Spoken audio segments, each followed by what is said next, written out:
Well, hey there, friends. Pastor Jason here. Glad you can join me for daily devotionals. Today, a little later than I'm usually used to doing it, I was on technical support. Oh, my word. Let's get to it. Leviticus 15 and 16. Leviticus 15 is a little bit gross, but it's in the Bible. We read it, we are edified by it, and then we see how we can apply it to our own lives. Here we go. Leviticus 15, verse 1. The Lord spoke to Moses and Aaron. Speak to the Israelites and tell them, when any man has a discharge from his body, he is unclean. This uncleanliness of his this is uncleanness of his discharge. Whether his body secretes the discharge or retains it, he is unclean. All the days that his body secretes or retains anything because of his discharge, he is unclean. Any bed the man with a discharge lies on will be unclean, and any furniture he sits on will be unclean. Anyone who touches his bed is to wash his clothes and bathe with water, and he will remain unclean until the evening. Whoever sits on furniture that the man with the discharge was sitting on is to wash his clothes and bathe with water, and he will remain unclean until evening. Whoever touches the body of the man with a discharge is to wash his clothes and bathe with water. He will remain unclean until the evening. If the man with the discharge spits on anyone who is clean, he is to wash his clothes and bathe with water, and he will remain unclean until evening. Any saddle the man with the discharge rides on will be unclean. Whoever touches anything that was under him will be unclean until evening, and whoever carries such things is to wash his clothes and bathe in water, and he will remain unclean until evening. If the man with a discharge touches anyone without first rinsing his hands in water, the person who was touched is to wash his clothes and bathe with water, and he will remain unclean until evening. Any clay pot that the man with the discharge touches must be broken, while any wooden utensil must be rinsed with water. When the man with discharge has been cured of it, he is to count 7 days for his cleansing, wash his clothes, and bathe his body in fresh water. He will be clean. He must take 2 turtle doves or 2 young pigeons on the 8th day, come before the Lord at the entrance to the tent of meeting, and give them to the priest. The priest is to sacrifice them. One is a sin offering and the other is a burnt offering. In this way, the priest will make atonement for him before the Lord because of his discharge. When a man has an emission of semen, he is to bathe himself completely with water, and he will remain unclean until evening. Any clothing or leather on which there is an emission of semen must be washed with water, and it will remain unclean until evening. If a man sleeps with a woman and has an emission of semen, both of them are to bathe with water, and they will remain unclean until evening. When a woman has a discharge and it consists of blood from her body, she will be unclean because of her menstruation for 7 days. Everyone who touches her will be unclean until evening. Anything she lies on during her menstruation will become unclean. Anything she sits on will become unclean. Everyone who touches her bed is to wash his clothes and bathe with water, and he will remain unclean until evening. Everyone who touches any furniture that she was sitting on is to wash his clothes and bathe with water. He will remain unclean until evening. If discharge is on the bed or the furniture she was sitting on, when he touches it, he will be unclean until evening. If a man sleeps with her and blood from her menstruation gets on him, he will be unclean for 7 days, and every bed he lies on will become unclean. When a woman has a discharge of her blood for many days, though it is not the time for her menstruation, or if she has a discharge beyond her period, she will be unclean all the days of her unclean discharge, as she is during the days of her menstruation. Any bed she lies on during the days of her discharge will be like her bed during menstrual impurity. Any furniture she sits on will be unclean, as in her menstrual period. Everyone who touches them will be unclean. He must wash his clothes and bathe with water, and he will remain unclean until evening. When she is cured of her discharge, she is to count 7 days, and after that she will be clean. On the 8th day she must bring 2 turtle doves or 2 young pigeons and bring them to the priest at the entrance to the tent of meeting. The priest is to sacrifice one as a sin offering and the other as a burnt offering.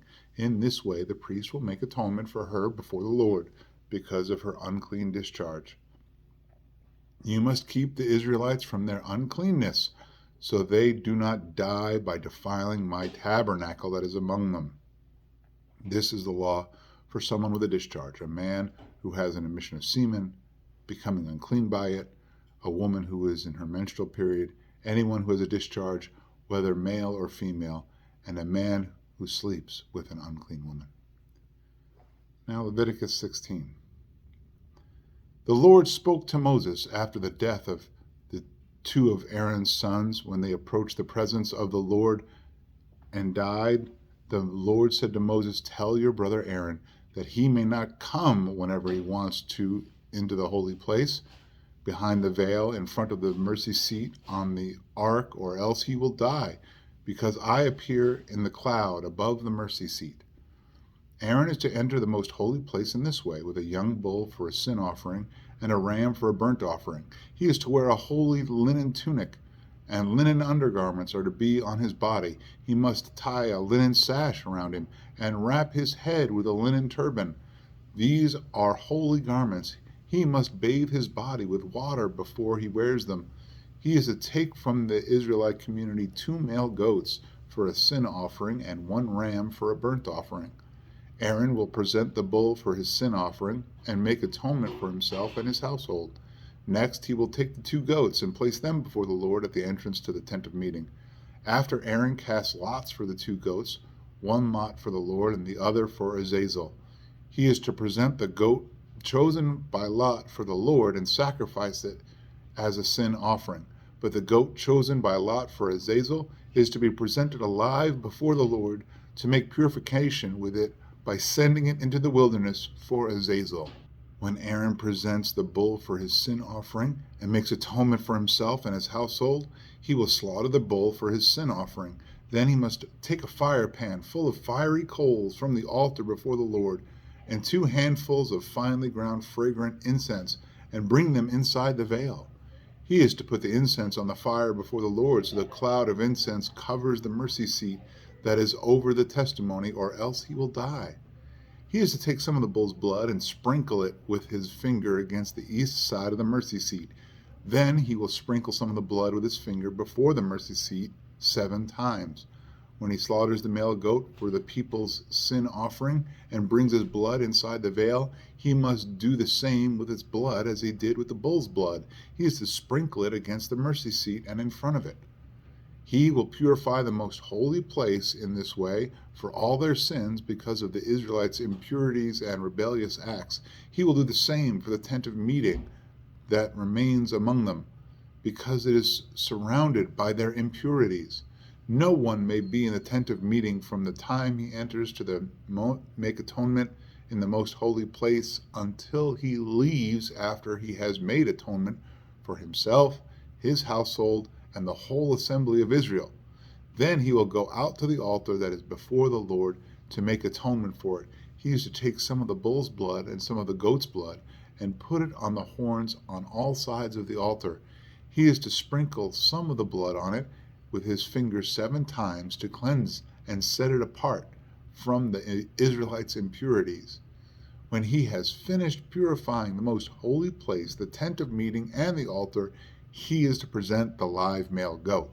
Aaron will lay both of his hands on the head of the live goat and confess over it all the Israelites' wrongdoings and rebellious acts, all their sins. He is to put them on the goat's head and send it away into the wilderness by the man appointed for the task. The goat will carry on it all their wrongdoings into a desolate land, and he will release it there.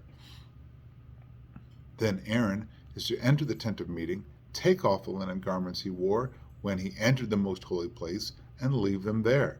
He will bathe his body with water in a holy place and put on his clothes. Then he must go out and sacrifice his burnt offering and the people's burnt offering. He will make atonement for himself and for the people. He is to burn the fat of the sin offering on the altar. The man who released the goat for Azazel is to wash his clothes and bathe his body with water Afterward, he may re-enter the camp.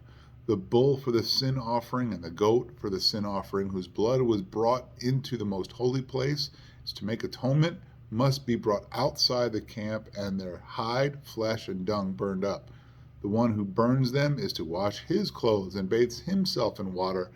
Afterward, he may re-enter the camp. This is a permanent statute for you. In the 7th month, on the 10th day of the month, you are to practice self-denial and do not work, both the native and the foreigner who resides among you. Atonement will be made for you on this day to cleanse you, and you will be clean from all your sins before the Lord. It is a Sabbath of complete rest for you, and you must practice self-denial. It is a permanent statute. The priest who is anointed and ordained to serve as high priest in the place of his father will make atonement. He will put on linen garments and holy garments and purify the most holy place. He will purify the tent of meeting and the altar and will make atonement for the priests and all the people of the assembly. This is to be a permanent statute for you and to make atonement for the Israelites once a year because of all their sins. And all this was done as the Lord commanded Moses. Well, I'm going to first off say thank you for forgiving the frog in my throat. You've probably watched all the different little cuts that I've had to make in this video. As a matter of fact, it's so late. We're just going to be quick about this one. So 2 things stand out to me is that Azazel thing. That's a scapegoat. That's where we get the idea of a scapegoat, putting all the sins on this goat and sending it off. And it's for Azazel, a demon. And there's different theologies around this guy. So you want this name. Some versions of the Bible have this as a capitalized name. Some don't. Do yourself a favor. Be very careful if you look further into this.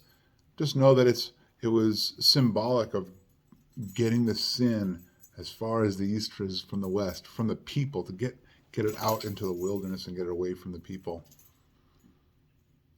The real thing that really stands out to me is the washing with water, right? And Jesus is our living water. He is the living water. He is what washes us clean of all of our sins, makes us pure again. When we come to him in forgiveness and are washed in his blood, we are washed clean, as white as living snow. With that, just before I start another coughing fit, hey, I hope you are able to watch this one tonight. Be blessed, be a blessing. I will see you tomorrow when we continue in Leviticus. Have a good night.